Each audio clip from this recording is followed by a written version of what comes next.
public figures, YouTubers have to face eyes on them at practically all times.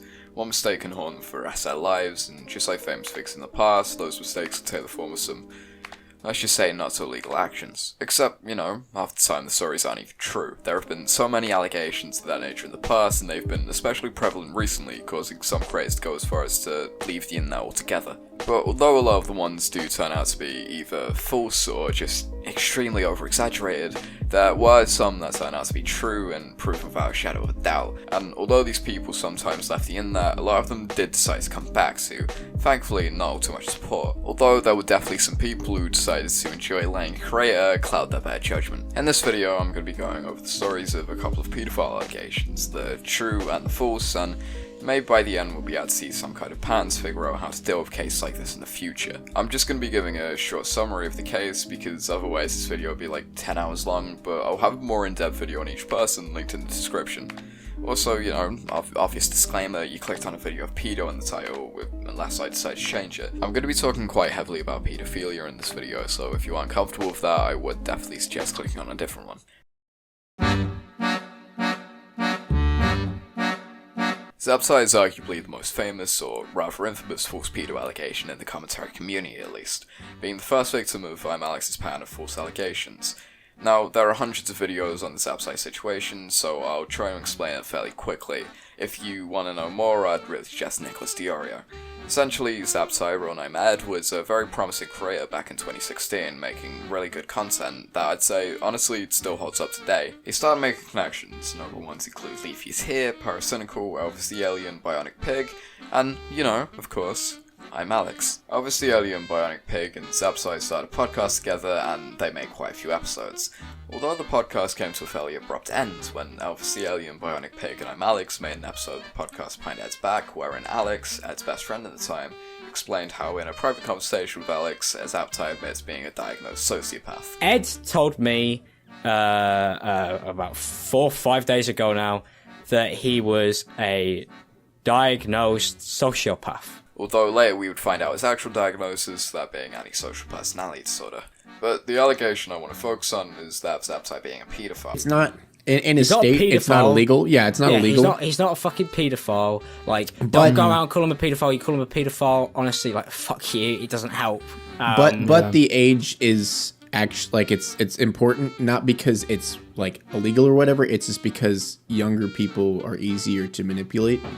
Zapsai was catfish, something the catfisher admit to. And now I'm clearly speculating, so I threw up a Hail Mary pass and attempted to get in touch with Heather, and miraculously, by an act of God, she agreed to answer my question. So I reached out to Heather with a few questions, and while she wasn't exactly happy to answer them initially, it seemed like she was happy she did by the end of it, because her story really hadn't been told since the initial Twitlonger was released. So the first question I asked her right off the bat was how old was she when this took place, because her age had been up for debate. And her response was, I was 14 turning 15, and I told him I was 16 or 17. I don't remember. He wasn't aware. Nobody was. I came forward about my real age eventually, and I knew it was wrong, which is why I decided it needed to be said. What happened is, essentially, Zapsai was under the impression he was talking to a 16-year-old girl. 16 is legal where he lived, and no nudes were exchanged. When it came out she was younger, the community immediately jumped to the conclusion Ed knew her real age, despite nobody knowing. A few months later, it had become public information that Heather had been lying to the entire community about her age. She was allegedly 13 years old. So now on top of all of that, Zapsai was catfish. So this leads to crazy theories that Zapsai's into prepubescent children, or Zapsai broke the law, or Zapsai knew the whole time, and the internet spiraled into a shit show. Since then, I'm Alex has gone on to falsely accuse others of sex crimes and subsequently lose any credibility. Zapsai has left the internet and deleted his channel, only coming back recently for an interview with DeOrio, which is definitely worth a watch.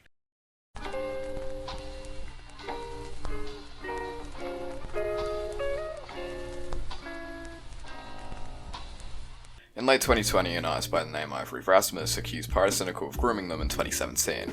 In an hour-deleted Twitter thread, Ivory accuses Pyro specifically of furry role-playing with them when they were 15 and Pyro was 19 going on 20. Pyrocynical groomed me, and I have screenshots to prove it. I've been sitting thinking about this non-stop, being angry, confused, and sad that I've had to accept this since I was 15. But I never said anything because I felt powerless. What he sent ranged from drawn NSFW to fetishy YouTube videos, and he'd ask me to compile shit for him using tags that he liked on certain websites. At 15 I obviously did it, cause he's fucking pyrocynical. I was just happy to be talking to him, and I was trying to continue that. I have Discord screenshots going back 4 years proving all of this, and I don't know if I should post them here, but I may. Either way, I'm done sitting here being quiet about it, when I know mad people went through the same shit, but are extremely traumatized and scared of talking about it.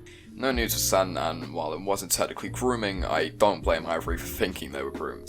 Again, I'm not saying that's what happened, but I also strongly believe they weren't clout chasing, as some very blatantly speculated. Naturally, the entire commentary community jumped on the story.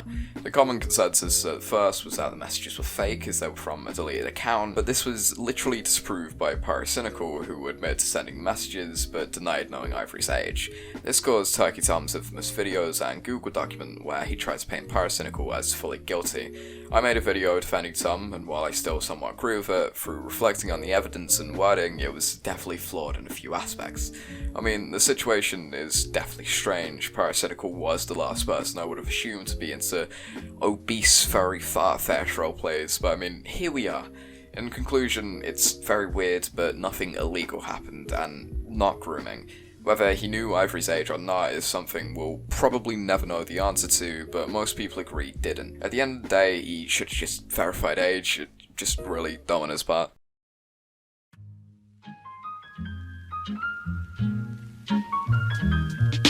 Pyro again, are you fucking kidding? Back in 2016, Keemstar notoriously accused Pyrocynical of dating a 14-year-old French girl at the age of 18. That was debunked back then when Pyro made a video where he used evidence such as the fact Keemstar had changed the age from 15 to 14 to 13, speculated to be an attempt to make Pyro seem worse. Keem is now trying to spread even more bullshit, saying that I'm dating underage girls and saying outright on stream that I'm a pedophile. Pyro was trying to hook up with a 13-year-old girl from France. Now this all originated a couple months ago when Keemstar DM'd me asking if I've been dating a 15-year-old girl. He's saying that you've been dating some like 14-year-old French girl and shit. Just please swing at me. If you're gonna swing at me, dude. Let me know, because I got a fucking files on top of files to swing back at. Now I don't know whether you heard that. Let me just play that again. You know how they've been contacting me saying that you've been dating some like 14-year-old French girl and shit? Now, if any of you didn't notice that, he just deliberately lowered the age. And guess what? Later on stream, he lowered the age again to say the girl was now 13. And on top of that, basically insinuating that I was a pedophile. Pyro was trying to hook up with a 13-year-old girl from France. This is one of the first instances of Keemstar being a massive fucking brainlet. Anyway, the French girl was seen as just not real, and it's sort of a joke by the commentary community, until Keemstar started hyping up a supposed interview we had with the French girl, but refusing to drop it, causing it to become an even bigger meme. That was until very recently, when he did in fact drop the full interview. I'll leave a link if you want to listen to the full thing in the description. Essentially, all it proves is that Pyrocynical was in a relationship with a 14-year-old girl at 18, but only for 2 weeks. So at the time you were 14, Pyro was 18, correct? Yep. And when you were dating and considered boyfriend and girlfriend, and it was a short period of time, how long were you dating? Only about 2 weeks. 2 weeks. So in the course of this 2 weeks, again, just for the internet's sake, what were the ages? Still 14 and 18. Okay. Still, like, don't get me wrong, still extremely weird, but then again, nothing sexual happened. And so, you know I talked to you off air, and you told me, like, nothing sexual actually did happen, which is good on Pyro's part, right?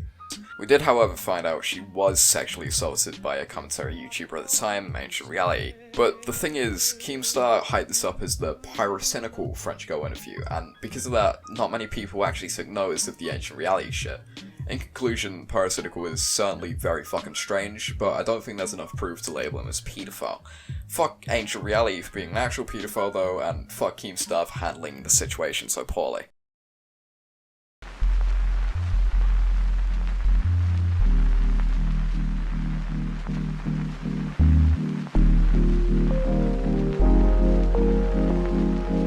Dan Avidan was very recently accused of being a paedophile and a groomer, as he was proven to be having a sexual relationship with someone he started talking to when she was underage. Now, on paper that sounds pretty bad, but more than a 2-second glance at the actual allegations give you a bit more context. Firstly, the girl started talking to Dan as a fan when she was 17. Not only 17, but 17 years old and 11 months. There was no sexual conversation at that point, and even if they were to have sex, it would be weird considering Dan's age, but not illegal seeing as though the age of consent is 16 in New Jersey where Dan lives, and, you know, most states in America. Not only that, but sexual conversations didn't start happening until 4 years later when she was 22 years old. And again, although the age gap is a little bit weird, it's definitely not pedophilia and not grooming. So Dan first contacted this person when they were 17 years and 11 months old. We then see them engage in sexual activity 4 years later, in December 2017, when she's 22. Can somebody please explain to me why a paedophile who had someone a month away from being 18 come to him, wait 4 whole years to start having sexual conversations? But as well, then you have to wonder why a paedophile would go after someone who's practically an adult. It makes absolutely no sense. Like, if you genuinely think an adult man having consensual sex with an adult woman is bad, I'm genuinely curious as to why. What's even better is the guy who originally spread these allegations to Twitter made an update saying that's probably not pedo. Okay, I did some more research last night and came to the conclusion that the Reddit thread really didn't have the most trustworthy evidence aside from maybe the video, but the video doesn't prove anything about grooming. So far it seems more like Dan using a groupie for sex, which is still shitty, but I'm not sure if there was grooming involved. Well, I mean, you could have helped ruin an innocent man's life, but at least you made an update only a fraction of the people who originally saw the tweet will see.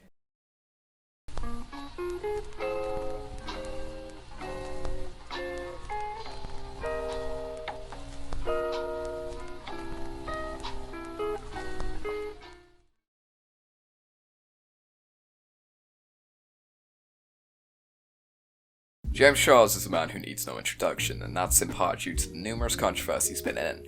Like, for example, when his friends tried pushing the allegation, he was convincing straight men to be gay and have sex with them, which is, you know, complete bullshit, but recently an allegation was levied that is a bit more believable than a straight man had gay sex because James Charles flirted with him. The allegations are that James was knowingly sending nudes to a 16-year-old. Essentially, some kid on TikTok made the claim that after messaging James Charles as a fan on Instagram, he took it to Snapchat where things got sexual, and after telling him his real age, James said he didn't care.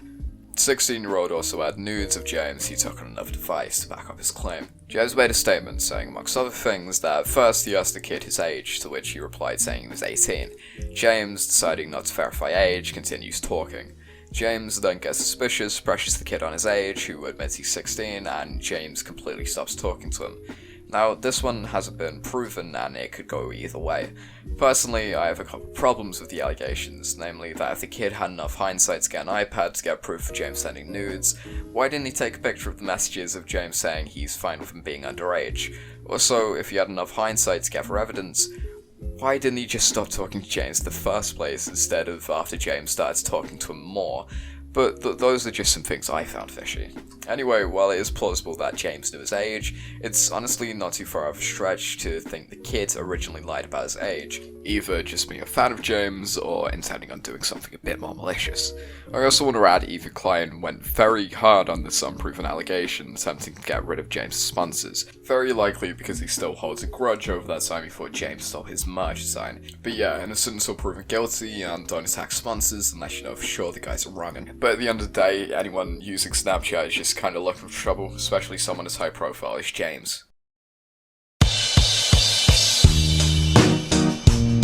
Holy shit, it's Leafy! Before he was terminated, Leafy was infamously known as the cyberbully as well as an incredibly based individual. This caused a lot of people to dislike him, probably the type of people to use an app like Amino and the type to make a quirky TikTok to present a grooming allegation. That's exactly what TikToker Kit Is Done did, who decided to present her grooming allegation in the best way possible, which is lip-syncing to a song and editing text above her talking about how she got groomed, not explicitly saying it was Leafy, but letting people put the pieces together, which they did, so she confirmed it. She then made 2 more TikToks before going back to whatever this is. But there are a few important plot holes. I didn't know it was him, and when I found out, I was very confused, because when I met Calvin, he used a picture of a little African American boy. One, according to Kit, he posed as a black child, but sent nudes to Kit. No, Leafy is white. 2, why would Leafy use the same name on his grooming account that he uses his YouTube name? 3, there's absolutely no evidence. You could give her the benefit of the doubt, as she said she was 13 and doesn't have the old logins, but it's still rather dodgy. At the end of the day, without evidence, it's hard to prove anything, and with the glaring inconsistencies, it's a pretty flimsy story. Also, Leafy doesn't really peg me as the type of guy to join a Neko Amino group, but, you know, he also doesn't seem like a groomer, so I guess there's that.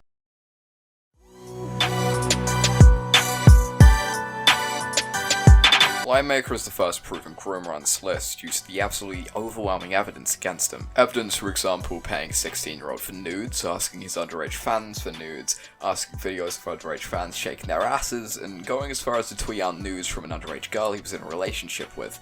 Back in 2015, Keemstar uploaded a video where he interviews the mother whose 13-year-old daughter had been talking to LionMaker. At first over Twitter, verifying it is in fact the real LionMaker, then Skype, then back to Twitter, where he decides to bluntly request nudes from her. Then he asked her to send nudes. What is your reaction at that? I mean, it's a 27-year-old man asking your 13-year-old daughter for nudes.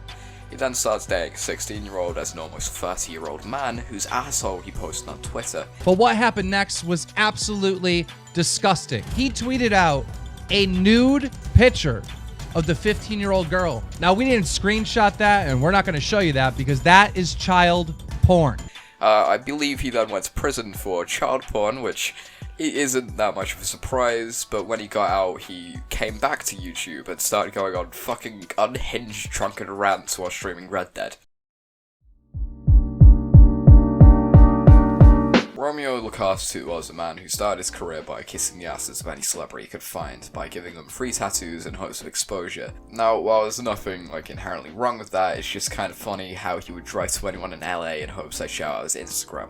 Eventually, he would grow in popularity, managing to tattoo bigger and bigger celebrities, but as his follower count grew, so did his ego, leading him eventually to start asking children for nudes. For fuck's sake. Romeo decided to infiltrate some fan group chats, which is a bit creepy on its own, but it's worse when you realize a lot of these fans are underage girls. But no, it gets worse because he starts individually DMing these girls. It starts off normal, but then it gets sexual, where he starts asking one of them to drink a shot after he comes at her, massage his balls, and lick his asshole. Charming. Not only that, but sending nudes and just sexually explicit images to underage fans. He did an interview with Keemstar where he started off by calling him an asshole. First I want to say, dude, I was just watching your video. You're such an asshole, bro. He's really not helping himself, especially as he goes on to admit most of the allegations. The thing is like at the time you were like 27 or 28 years old, all right?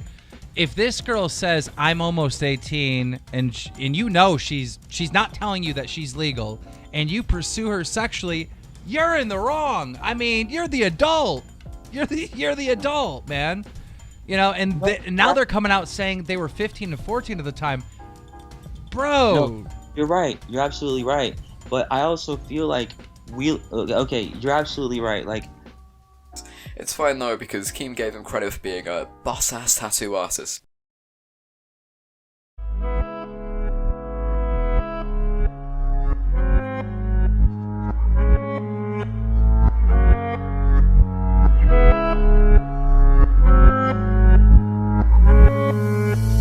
Minilad is essentially a Reddit YouTuber who got caught sending nudes to minors, color me surprised. About 2 months ago, he apologized, and by apologize I mean he made excuses and sympathy baited by saying he tried killing himself. The reason I did what I did, and there was even a message where I said this, is because what I said there is true. I did try to end my life at the beginning of 2017. How sad. I'm so sorry that the groomer was suicidal. It's clear he didn't apologize because he's actually sorry, but rather because his views are suffering and his likes-dislike ratio was heavily against him. Essentially, Minilad sent images to a 16-year-old he had developed a friendship with. He knew this child was attracted to him and knew she wouldn't necessarily be opposed to it, although she made it clear she never asked these images. So as the story goes, Minilad became friends with a minor so he could send her unsolicited dick pics. That's literally like the textbook definition of fucking grooming. Fucking hell. Seeing as though he literally admitted to it, it's a pretty open and shut case. So far he's left the internet, but says he's coming back, although I speak for everyone when I say, stay fucking gone.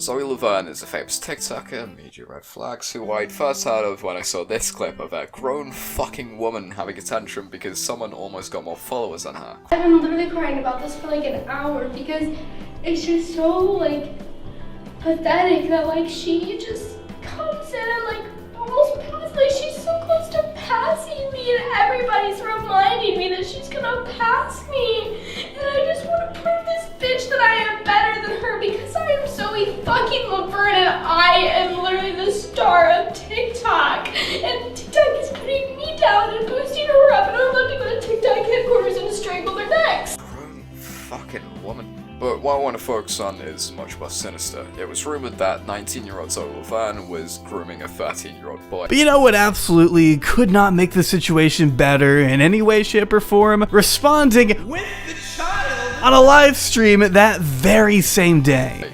The funny thing is, what happened practically right after the live stream. Video evidence of 19-year-old Zoe LaVerne kissing a 13-year-old boy was released just days after she said this. Yes, maybe I make some mistakes sometimes, maybe I do some things on social media that's not very appropriate, but I wouldn't do something like that ever. It makes me sick that people would think that I would do something. Her excuse for catching feelings is that they were friends and feelings began to develop over time, but you really have to wonder why the fuck they were friends to begin with. Like, why was a 19-year-old hanging out with a 13-year-old in real life if she wasn't grooming him? Her excuse is fucking awful. I don't have much to say, that is just regurgitating other people's points. It's a pretty open shut case, and an adult was kissing a 13-year-old. She's also recently announced she's pregnant, and while she says the 13-year-old isn't her father, well, you know, she also said she did kiss a 13-year-old, and look where that went.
discuss this.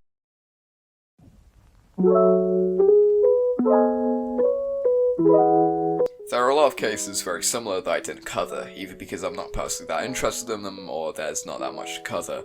Although a surprising amount have come from the last few months, paedophile allegations have always been prevalent, and with every single one you have people jumping to conclusions instead of waiting for the facts. I mean, even I'm guilty of this, but I think I've learned since then. It's also a bit upsetting Keemstar is usually prevalent in these stories, like out of the 11 cases I covered, Keemstar has big roles in 5, and I don't know, listening to drama roulette music over and over again was incredibly fucking grating. My advice is don't immediately call someone a predator, but don't immediately call the accuser a cloud chaser. An example I can think of that was a massive clusterfuck is the Ivory situation, with people attacking Ivory and calling them a cloud chaser, and although they weren't technically groomed, I can understand how they felt taken advantage of. On the other hand, people were also quick to call Pyrocynical a paedophile, including Keemstar, which just wasn't the case. Also, to any daily commentators who might be watching this, I really would not suggest covering pedo stories as soon as they come out. I know news can be scarce sometimes, but people who watch daily topic commentary tend to only watch one video and then leaving people with the wrong or just outdated information. Anyway, I really hope you enjoyed this video. If you did, I'd really appreciate if you subscribed and left a like. It really helps me out and incentivizes me to do more videos like this. If you have any criticisms of me or this video, I'd honestly love to hear in the comments or the criticism channel on my Discord server. And if you just want to tell me to kill myself, feel free. It honestly just helps the engagement. I should also mention I'm going to start releasing my videos about an hour early in my Discord server, starting with this one, so if you want to see my videos before everyone else, make sure to join my server. Anyway, consider following me on Twitter and joining my Discord server if you want to. That being said, I'll see you next time.